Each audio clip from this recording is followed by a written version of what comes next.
Welcome to the Who, What, Why podcast. I'm your host, Jeff Schechtman. When history looks back at this moment in American politics, the story won't be told through policy papers or legislative votes. It will be told through the faces of families torn apart at daycare centers, through the sound of whistles echoing across Chicago's little village, and through the quiet rage of communities that once thought they'd found their political home, only to discover that the home was built on sand. 48%. That's the historic share of the Latino vote that Donald Trump won in 2024, the highest for any Republican presidential candidate in modern history. It seemed to signal a seismic realignment, a demographic earthquake that would reshape American politics for a generation. Pundits declared the Latino vote was finally, truly within the GOP reach. That was less than a year ago. Today, only 25% of Latinos view Trump favorably, a collapse so swift, so complete, that it makes the political earthquakes of past pale by comparison. 2/3 of Latino men now think negatively of the president they helped elect. In New Jersey and Virginia, Latino voters just delivered crushing defeats to Republican candidates. The courtship is over, the betrayal is real, and the reckoning is here. My guest today has chronicled this transformation with the intimacy that comes from living it. Gustavo Arellano is a columnist for the Los Angeles Times and one of the most important voices in American journalism. Not because he speaks for all Latinos, but because he refuses to flatten their story into comfortable narratives. He's reported from Chicago's neighborhoods under siege, from California's protest lines, and from the heart of communities watching their Trump-voting neighbors confront a brutal truth. The president they trusted has declared war on their families, their communities, and their dreams. The child of Mexican immigrants, including a father who crossed the border in the trunk of a Chevy, Arellano brings 3 decades of reporting to this story. His work has taken him from covering Prop 187 in 1994, California's original anti-immigrant crusade, to witnessing Gregory Bovino's Border Patrol operations that used Black Hawk helicopters to raid apartment buildings and tear-gas neighborhoods, preparing for children's Halloween parades. This is a story not just about what happens, but about how it feels. Not just the raids, but the ripple effects through communities. Not just the politics, but the people, including those who voted for Trump and now grapple with the consequences of that choice. Because in the end, this isn't a story about demographics or voting blocs. It's a story about betrayal, about cruelty, about what happens when people who thought they were buying into the American dream discover they were marked for deception all along. It is my pleasure to welcome Gustavo Arellano here to the Who, What, Why podcast. Gustavo, thanks so much for joining us. Gracias for having me. Well, it is a delight to have you here. It is remarkable when one thinks back a year that 48% of Latino voters voted for Trump in 2024. What did they think they were getting? What did they think they were voting for at the time? They were voting for someone who was saying that they were going to improve the economy. That's what Donald Trump said. Someone that promised to deport the worst of the worst, and especially for Latino community, many of whom are actually have been in this country now a couple of generations, a lot are which are Spanish dominant, don't believe the continual media stereotyping of Latinos as Spanish speaking and immigrants, and also, frankly, somebody who they saw was, for lack of a better term, a strongman, something straight out of Latin America, someone who's going to give it to the liberals, give it to the people who want to persecute them, and was promising, and basically said, I am not a weakling like the Democrats. I am not sleepy Joe Biden. I am not crazy Kamala.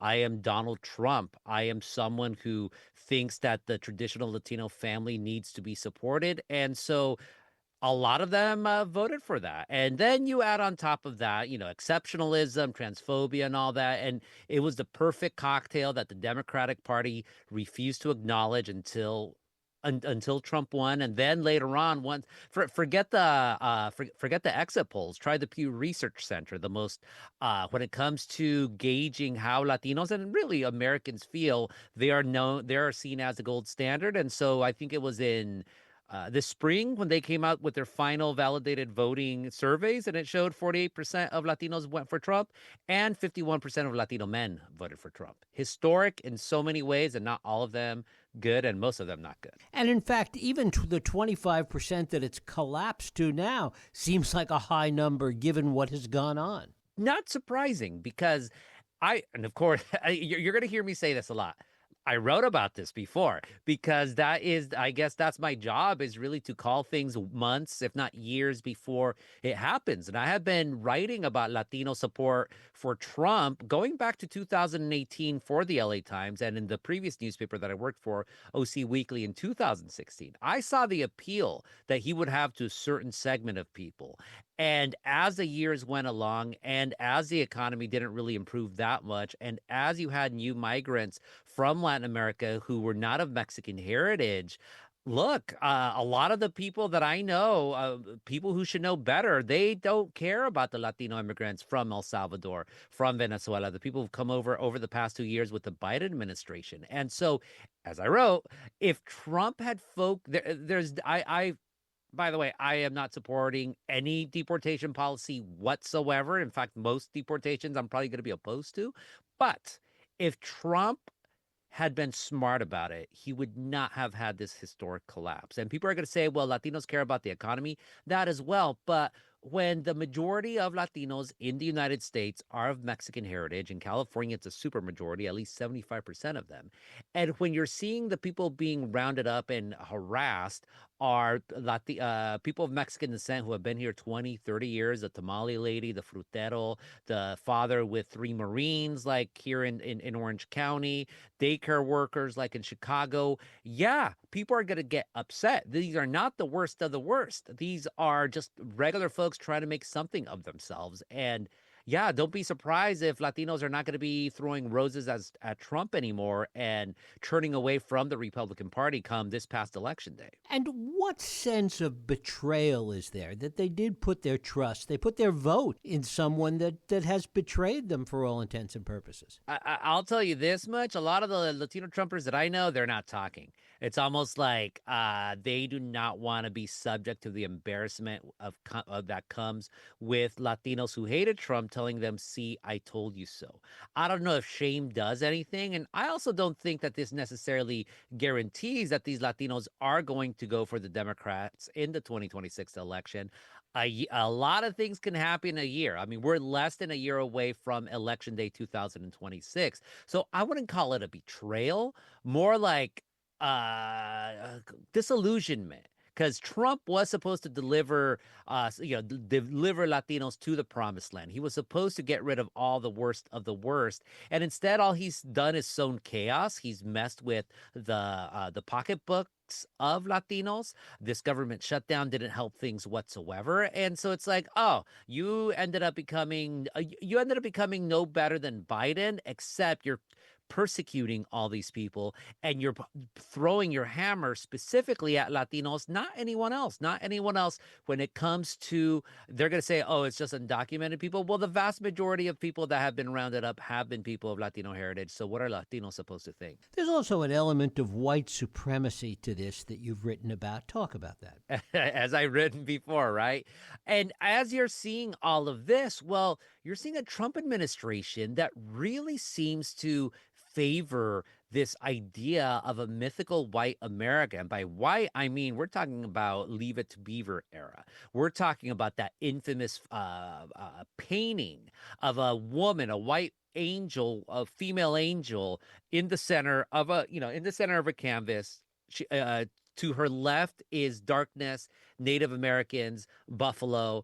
To her right are white people coming in with their farms, with the railroads, with their guns and all of that. That's what the Trump administration is tweeting out. They're tweeting out, what is it? The Department of Labor saying, start working again, America, with images straight out of like Nazi Germany. White men literally with perfect jaws and their full head of hair, which is ironic because then you see someone like Stephen Miller who's completely blonde, or rather bald. So maybe it's like, goals for this guy to be looking as white as these people. I don't know. But when you put it out there, you think, what the hell's wrong with this administration that they're so obsessed with whiteness? They're so obsessed with like bringing back like an era where white makes right. Here's the thing, especially coming from the left, a lot of people say or said in 2024 that these Latino Trump supporters, they were just assimilating into whiteness. No, none of these Latinos want to be white. Most of these Latino Trumpers actually think white people are weak and feckless and a bunch of drug addicts and lazy. They're proud of being Latinos. And they thought with Trump, he was just opening up the tent, much like the Democratic Party said they would many, many times before. But now that we're inside the tent and there's one group that keeps getting all the acclaim, all the applaud, and all the promos on social media, yeah, I would think more than a few of these Latinos are like, what's going on here? Because it's kind of weird. There's also a cruelty to it that we've seen repeatedly and that you've written about extensively,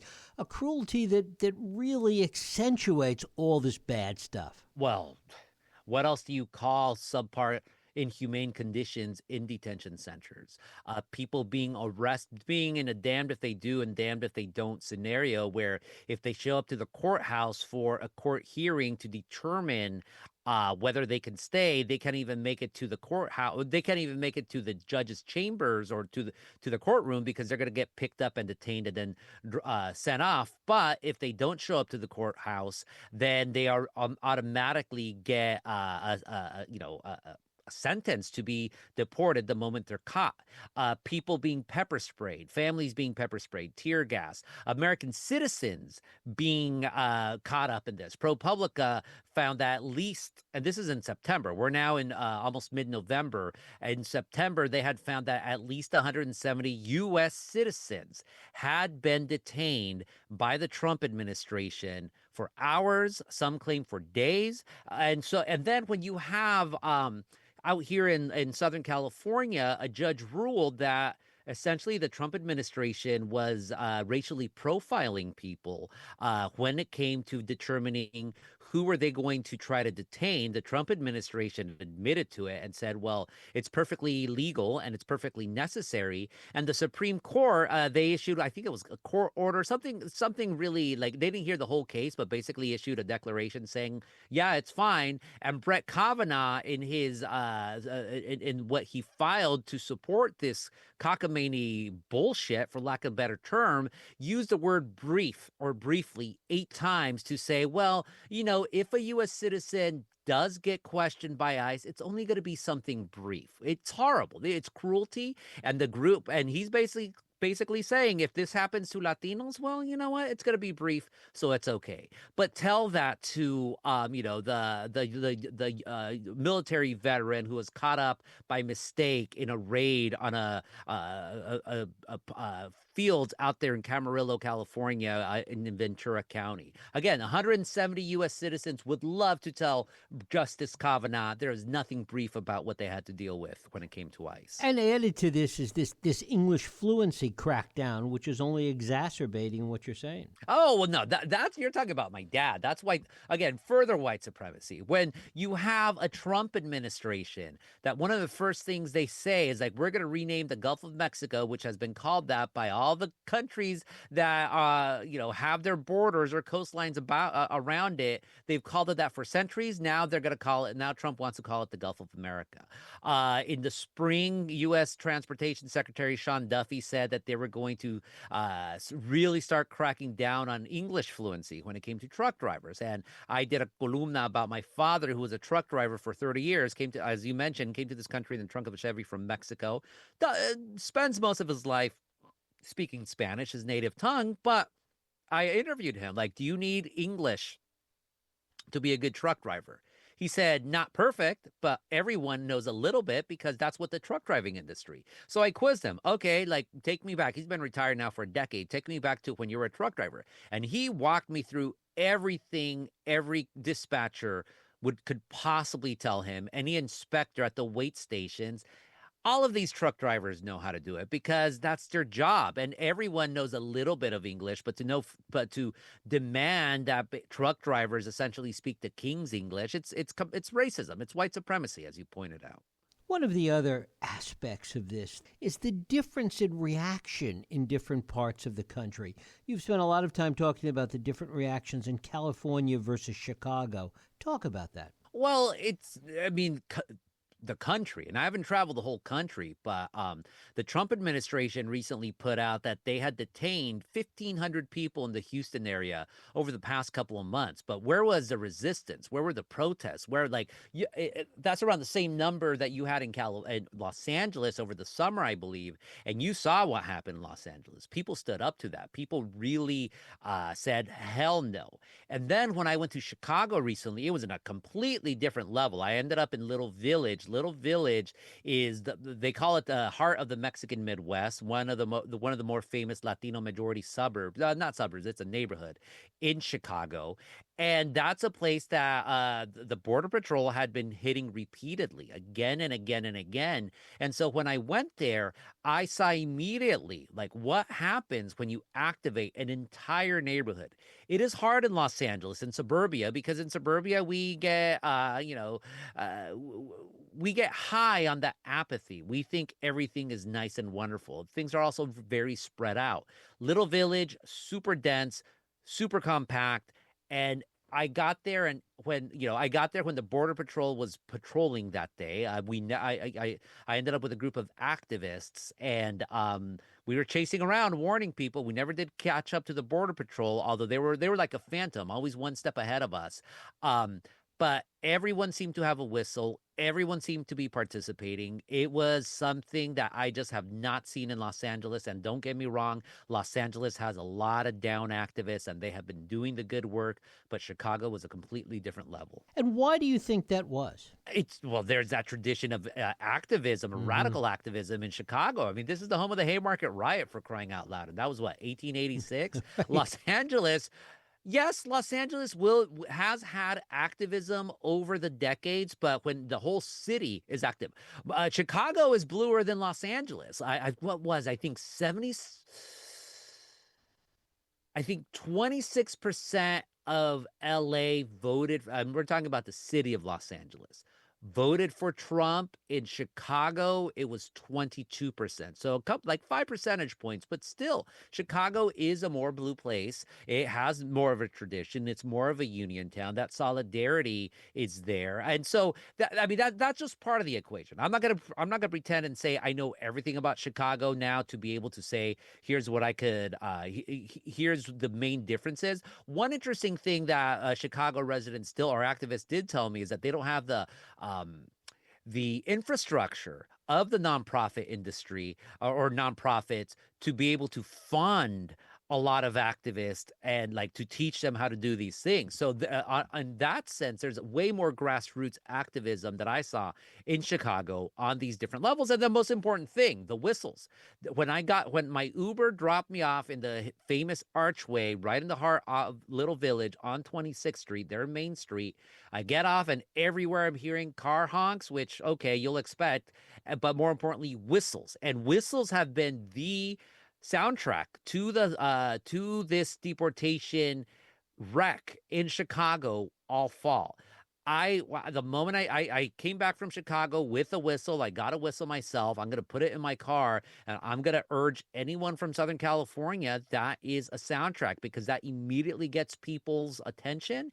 And look, it's like if the walls of Jericho fell down with horns, surely whistles can do the same, no? Talk about who Gregory Bovino is. Well, Gregory Bovino is a guy from Western Carolina who made a career out of being in the Border Patrol.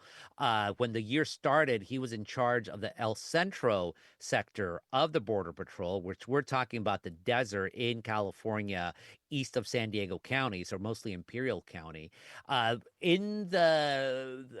before Trump gets inaugurated, he stages this really bold raid up in Kern County that he was not supposed to do, because that's not really his terrain. And, he basically did it to give a warning to everyone. There's a new sheriff in town, and I'm ready to get this. Well, he had been reprimanded before in other, during his time in the Border Patrol, which for the Trump administration, that means, hey, you're our guy. So he gets put in charge of putting out the Border Patrol in Los Angeles to do actions, which his team did throughout the summer. Then he gets told, okay, you're now going to go to Chicago to do the same. Chicago got hit way harder than Los Angeles on many levels. And because of that, and meanwhile, a judge put injunction against Bovino, saying that you cannot be using tear gas the way you have, and they've just been thumbing their nose at it. At the injunction, the judge that issued it said, quote, what Bovino and the Border Patrol had been doing in tossing tear gas and everything that they had done at crowds, quote, shocks the conscience. And this man who's in charge of this force that shocks the conscience, he is now the commander at large for the Border Patrol, reports directly to Homeland Security Secretary Kristi Noem. The Trump administration has put him in charge of replacing ICE officials with his Border Patrol guys. So expect whatever happened to Chicago to come near you wherever you may be. And in addition to everything that's happening on the ground, there's the larger picture, the tariffs on Latin America, the bombing of the drug boats, the trade wars, the ending of federal grants for college recruitment of Latino students. I mean, this goes even further than what we see happening on the ground every day. Look, again, I think this year has shown that Latinos, Latin America, we are public enemy number one to the Trump administration and all the various manifestations. There is no one Trump administration, or rather, there is no one Latino group. There's multiples. We contain multitudes in ways that, just like the United States, which we are very much a part of. But you see Trump's record for 2025 against so many things that Latinos cherish. Yeah, we're public enemy number one. So yeah, don't be surprised if more people, if you turn off a whole bunch of people and you disillusion even more people. One of the things you've written about is how Prop 187 in California back in 1994 in many ways is ground zero for all of this. Well, in two ways. So Prop 187 was a 1994 ballot initiative that essentially sought to make life miserable for undocumented immigrants in many ways. Too long for me to really get into detail here. But what you need to know is it was a double-edged sword. On one hand, it radicalized a generation of young Latinos like myself who became Democrat and eventually, and vowed to never vote for the Republican Party again. The reason California is as deep blue as it is was in large part because of Prop 187. It spawned an entire generation of Latino leaders like Antonio Villaraigosa, like the former mayor of Los Angeles, like Javier Becerra, the former housing and health services secretary, Alex Padilla, the U.S. senator. But it also taught the Republican Party how that anti-immigrant politics could win. So you could make a direct connection between Prop 187, which, by the way, passed with almost 2/3 of the vote, but eventually was ruled unconstitutional by a judge, and it never went into effect. And it taught the Republican Party that xenophobic politics can work. Now, Prop 187 worked for decades, but by the time Trump runs around, rolls in 2024 for his reelection campaign, look, at a certain point, if all you as a Democratic Party can say, oh, don't vote for Republicans because of Prop 187, and if you're going above and beyond to try to protect undocumented people, even though now the mass of your Latino electorate is no longer undocumented and really has no connections or ties to the new generation, well, yeah, don't be surprised if 187 eventually became anemic as a political platform to the point where it basically was gone for Trump. It no longer existed. When I did my podcast in 2019, it was a warning to the Trump administration to not be so anti-immigrant. Well, look what happened 5 years after that.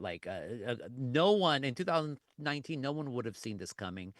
But I saw rumbles of it, and here we are. One of the things that we're seeing is almost a conflict between local law enforcement and the federal agents, the ICE agents, the Homeland Security agents. Talk about what you're seeing there. It's not so much a matter of conflict because law enforcement's not really going to go beat up law enforcement. But local law enforcement is not happy that the Fed, and they never are, though. I mean, this happens when ATF rolls into town, FBI. There's always going to be that clash. But when you have ICE coming in, before they would come in and they'd give the local law enforcement a courtesy call. Hey, we're going to be in town. We're researching or we're investigating this. Now they're not coming in at all. Now ICE is trying to recruit local law enforcement away from their jobs using the excuse that a lot of you work in sanctuary cities. Well, if you really want to go after the bad guys, you should sign up with us. We'll give you unfettered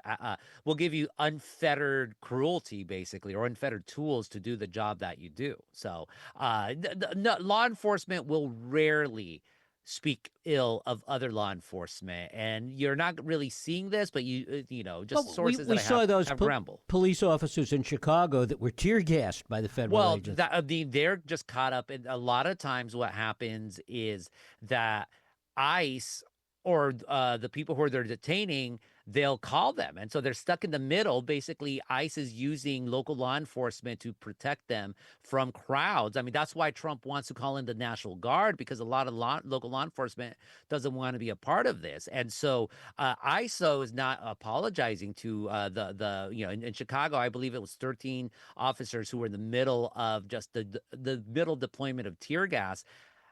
Yeah, the mayor's mad, but the police chief or what a commissioner, whatever they call him, they're only going to criticize so much. How sustainable is the kind of community resistance that you were talking about in Chicago? No, don't mess with Chicago. Chicago throws down any of these communities. You don't want to mess with them. Especially when it comes to Latinos. Look, if you really want to get into it, we've fought revolutions before. We've seen the worst that a government can do, and still we resist, and still we persist. And this is the United States. The United States is different from Latin America, but the Border Patrol, ICE, they're going to get billions of dollars more in funds to ramp up their deportation proceedings and efforts. On the other hand, look, maybe this stops. Maybe Trump gets a Nixon goes to China moment and declares victory and says this is how we're going to legalize all of these people. You just never know. I doubt it'll happen, but you just never know. But Latinos are ready for it one way or another. Sure, they're always throwing more and more horrible things at undocumented people, but again, we've been through this before, and here we are. Is there anything that other than fantasy about what Trump might do? Is there anything hopeful about this picture at the moment? Yeah, resistance. That's where you get the hope that people are unbowed, that people are not going to be broken. I'm not trying to be Pollyannish about this, because there's a lot of trauma. There's businesses especially are hurting mightily. People are terrorized. People are traumatized. There's all of that crap. And it's only going to get worse. This is the thing. It's only going to get worse before it gets better. But you know what? People are going to rise up to the moment. People have risen up. And people are tired. But the more these outrages happen, you're going to get more people starting to come in and more people resisting. And yeah, for me, that's hopeful. And what is it like? Give a sense of what it's like for these communities that are living under this kind of fear right now. I mean, you see this. People not going to restaurants, children not going to school, people self-deporting, people not refusing to leave their home, people getting evicted because they're not going to work anymore. It is terror. It is terror. This is not everyone, but it's spreading. And look, when you, as a U.S. citizen of Latino heritage, feel that you have to walk around with your passport because you don't know what's going to happen, like myself, like my father, like a lot of people that I know, I mean, ask yourself, what does that say about that person's countenance? Or not countenance, but what does that say about that person's trust in the federal government right now? And how horrible it is that white people almost exclusively are not going to have those worries the way a lot of us Latinos do. That is not a community that is in its best days right now, at least. Or no, let me take that back. That is not a community that is particularly happy or optimistic about the moment. And yet still we're rising up to it and then some. Is there anything that turns this around in terms of the relationship between Trump and the Latino community? Economy becomes better. This terrorizing stops. Some sort of amnesty. Look, if Trump offered an amnesty, he'll never do it. But you never know. Yeah, a lot of Latinos will be like, okay, we're hearing you out. But if Trump improves the economy, sure, more of them will. But if Trump stops these indiscriminate raids and really, like I said earlier, focuses on the so-called worst of the worst, and then the more recent arrivals to where a lot of Latinos don't have connections, then maybe he has a chance of winning them back. But that ship sailed for a lot of people a long time ago. And October is just to be the November elections that we just saw are just the beginning. These raids don't seem to be slowing down any soon, and far from it.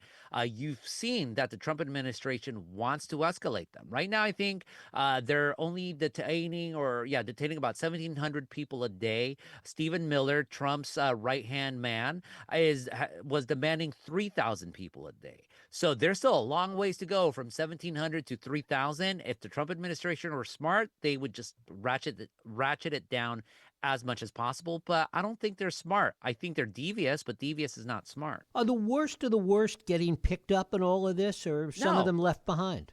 A lot of them are left behind. I believe it was, I can't remember the name, but they are based out of Syracuse University, and they basically pull it's a nonprofit, not polling, but research firm, as it were, that pulls government documents. As of September, the people detained in immigration custody in the United States, 71% of them had never been charged with a crime, let alone convicted of a crime. They are picking up everyone and anyone. And you'll say, okay, well, that means 31% of them were charged or convicted with a crime, but very few of them are the violent ones, that the so-called worst of the worst.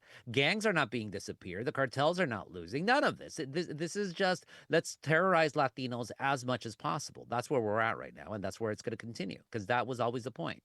What is the hope in terrorizing? That they will self-deport, that they will leave, that they will be more afraid? What's the end game of that? It's the end game for the Trump administration. They said they wanted to get rid of all estimated 12 million undocumented people in this country.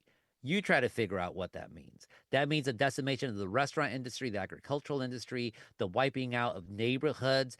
That's scorched earth. That is out of the campaigns of conquest of the American West. The Trump administration has never said that explicitly. On the other hand, when they're saying we're going to get rid of 12 million undocumented people, you tell me what that signifies, you know? All of that amidst an economy that's got problems to begin with. Yeah. I mean, again, but that's what they promise. Let's hope it doesn't get to that. But if that's what they promise and it goes all the way through, then we'll see exactly what that is. And then you've also heard people saying, okay, after all this is done, let's do a brand new census, because the Republican Party historically has been mad that undocumented people were counted in the U.S. Census. So the people who are pushing this, they want a radically different United States where Latinos are basically back in the 1950s. And the stupidity of them is that they could have gotten to that with a big chunk of Latinos, but they chose not to. Again, that speaks to the white supremacy that's baked into a lot of this. As you mentioned earlier, you predicted some of this. You've been writing about it for so long, even before where we are now. Talk about what this has been like for you covering this. My job, I'm a reporter. I'm a columnist, to be specific. So my job as a columnist is to be prophetic, is to see what's going on down the line. Look, the best reporters, you either do a story that everyone's doing the best, or you do things that no one else is doing. And I pride myself throughout my career, I've been at this for 25 years, one way or another, in many ways, in doing things that everyone else picks up. Latinos and Trump, again, I've been doing this since 2018. The Pulitzer Prize Committee was kind enough to name me a finalist in commentary specifically for that, but I take no joy in predicting. I take no joy in covering what I had been railing about for years, and Democrats dismissed as just Chicken Little. And well, at the end, who was a true Chicken Little, you know? And then me on a personal level, this is all I do now: cover a topic that used to be part of my wheelhouse. Now it seems to be the overwhelming part of my wheelhouse, but that's what a columnist does. They report on what's important. They report on what's going on in a community, and so I do it. And finally, what's the biggest thing you think the public is missing about what's going on in this right now? if you're not paying attention, pay attention. This is a campaign of terror. This is a campaign to make life miserable for undocumented immigrants. Go out there, get angry, get a whistle, donate, do something. If you're not doing something, then history's going to remember you the way they remembered people who stood silent when all the other racist terrors of the United States against immigrants happened in the past. Straight up, and again, it's going to get worse before it gets better. But I keep hope, because without hope, then what are we? Gustavo Arellano, I thank you so very much for spending time with us today here on the Who, What, Why podcast. Gracias as always. Thank you. And thank you for listening and joining us here on the Who, What, Why podcast. I hope you join us next week for another Who, What, Why podcast. I'm Jeff Sheckman. If you like this podcast, please feel free to share and help others find it by rating and reviewing it on iTunes. You can also support this podcast and all the work we do by going to whowhatwhy.org/donate.